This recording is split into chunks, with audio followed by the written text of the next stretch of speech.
Hi everyone, it's Claire. So it's a new moon and solar eclipse in Aquarius, and it's the Chinese New Year of the Fire Horse.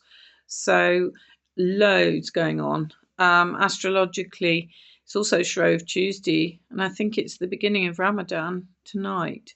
So it's kind of a very powerful time, and it is today, the 17th of February.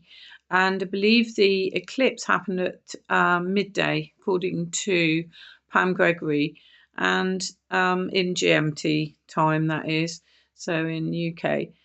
And Neptune enters Aries fully now, and that has a 165-year orbit.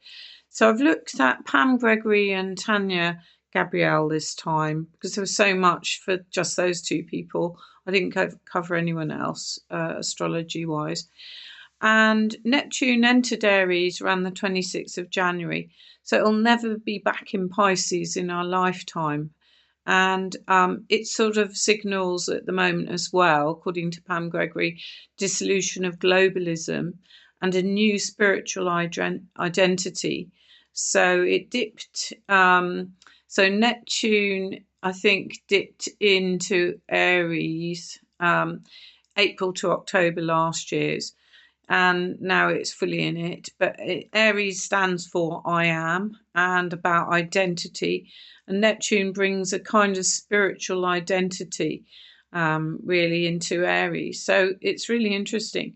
And when Neptune was last in a fire sign, Aries is a fire sign, according to Pam Gregory, was around the 20s, 1920s, and the 70s. And inflation was really sky high at that time. So, that's interesting. And she talked a bit about commodities and oil being affected, and lots of electromagnetic energy and the Schumann resonance to do with energy of the planet going off, the scale almost. Extreme weather in Australia and South Africa, massive amounts of snow in the USA as well, and in many states, and even power outages and things, often linked with Aquarius, she thought as well. So this actually is in Aquarius, the new moon. So, and that energy, Aquarius is like, it's ruled by Uranus. So it's like off the cuff. It's like unexpected surprises, that type of feeling, really. The solar eclipse today on the 17th of February really brings in a bit of volatility. So she said, be steady, be, coherent and strong. And for the first week of February, Uranus was no longer retrograde and it's stationed direct. And it kind of, might have seemed like that. It kind of suddenly made itself really known, I suppose, that energy more. The sun and moon are at 28 degrees of Aquarius, 49 minutes of Aquarius, and nearly at the anaretic degree, which is quite extreme, and the last degree. And so there might be things like cyber attacks, power outages, and it's kind of very strong energy.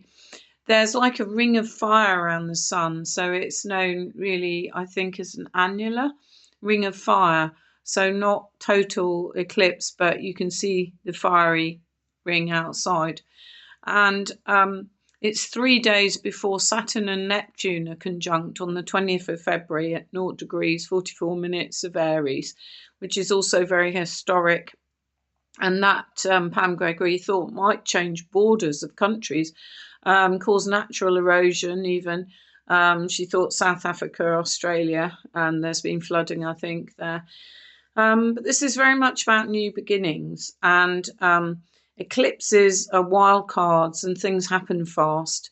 And I think that the fixed signs, I've seen other people say the fixed signs are really going to be affected.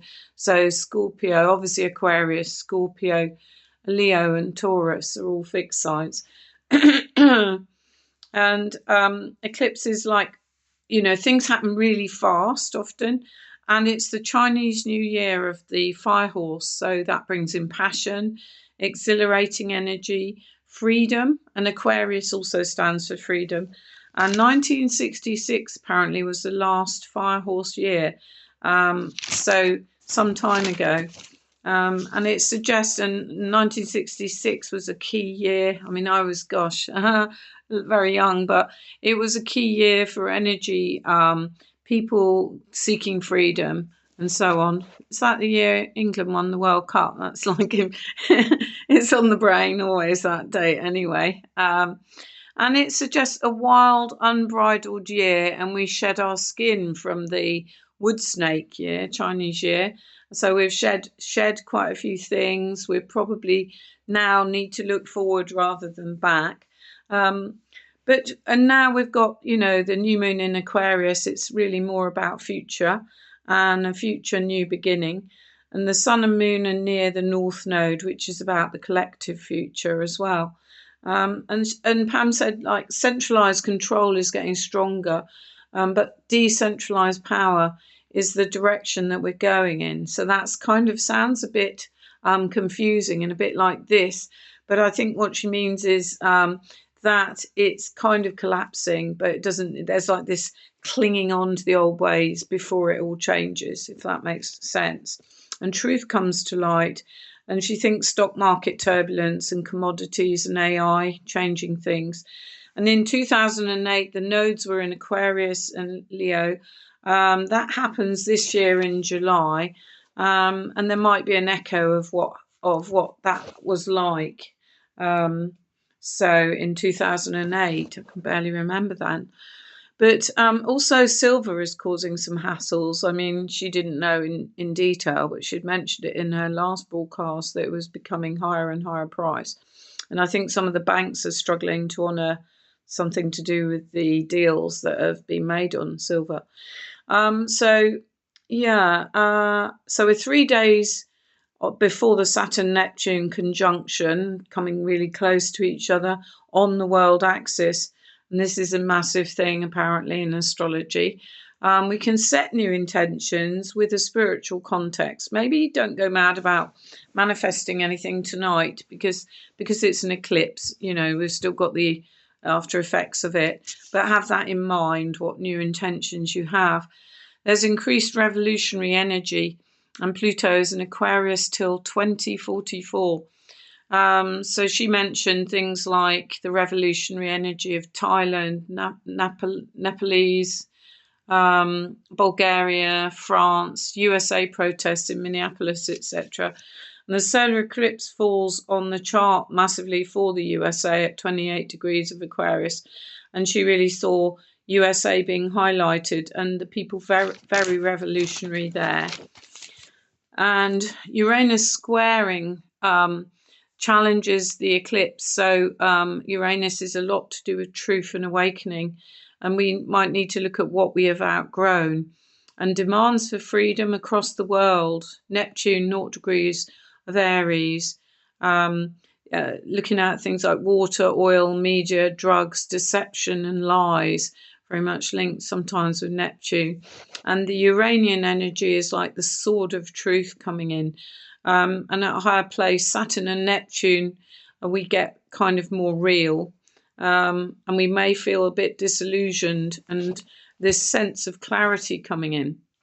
And the sun and moon, I think she mentioned 135 degrees to Jupiter in Cancer conjunct Sirius, which is a spiritual star.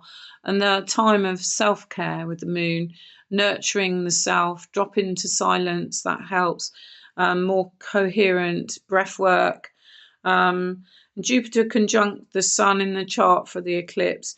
USA rebelled versus taxes, high debt, etc. She was talking really about the War of Independence, and she's very much, I think, compared the chart then with the chart now, and it's quite similar, and meaning, the land of the free. The eclipse has this theme really as well. And she sees Washington, D.C. in the ascendant. Sorry, I've had a bad cough. And the US president, health as well, and circulation linking with the USA president. USA highlighted hugely. And she looks at people's individual charts, people in important roles and things. And also she'd looked at the geography. We're going to talk about through Tanya Gabrielle's look at geography in a minute as well, how the eclipse and the new moon affects, links in with the geography, the planet. She mentioned France, and the president is in a weaker place, looking at as well, affecting Greenland. Uranus conjunct the midheaven of Greenland, which is interesting because it's been so much in the news. Eclipse path covers Antarctica and Greenland and other key areas: USA, France, China, Russia, West Africa. She mentioned Israel and even the Prime Minister of Israel as well. Venus conjunct the North Node. And whatever is birthed, it needs to be with love and the divine feminine linking in as well. And Jupiter helps expand the love consciousness and the heart energy. And we need to step into our sovereignty, and we help shape things too. And then she mentioned other events happening. Sorry about the dog. 27th of February, Mars squares Uranus. Eruptive shocks, possibly aviation things, seismic, volcanoes, politics, tech innovations, healing solutions, using discernment and with love, with the heart.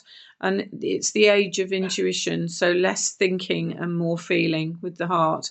And on the 28th of Feb, Mars is conjunct 28 degrees of Aquarius. Revolution, impulsive energy, follow the peace march, like she mentioned, the Buddhist monks in the USA, over 2,000 miles they're walking, and dreams and meditation and galactic connections even. And we're kind of dissolving the veil and remember our ancient gifts at this point and step back from some of the enormous amount of information we're getting. Some of the stuff you see on the internet at the moment, obviously linking in with certain stuff, particularly linked in with what was happening in America. Very distracting, so much confusion, very jazzed up energy. She said, like, breathe into your belly and shut your eyes to help. Then on to Tanya Gabrielle. There's been, she talked about the total solar eclipse in Aquarius and the new moon on the 17th. And the new Chinese New Year of the Fire Horse squaring to Uranus, the Sun Moon square Uranus, happened at 12 p.m. noon, the eclipse GMT, and the new moon, 7 a.m. Eastern Time, 4 a.m. Pacific Time. And 14th of 5th, Saturn in Aries, Neptune, Saturn, 3 degrees Aries. Huge breakthrough for freedom and fiery events. Aquarius is air and Aries is a fire sign, sort of fast-moving energy, and the combination of those things. The Fire Horse year, Chinese New Year, fast, and individually, looking at being individual. So sorry. And Saturn Neptune conjunct, and the new moon at 28 degrees. It's the 5th new moon out of 6. Oh, I'm so sorry. I might have to stop because my cough's been so bad. You may feel intense and revolution energy. I'm going to have to stop. I'm so sorry.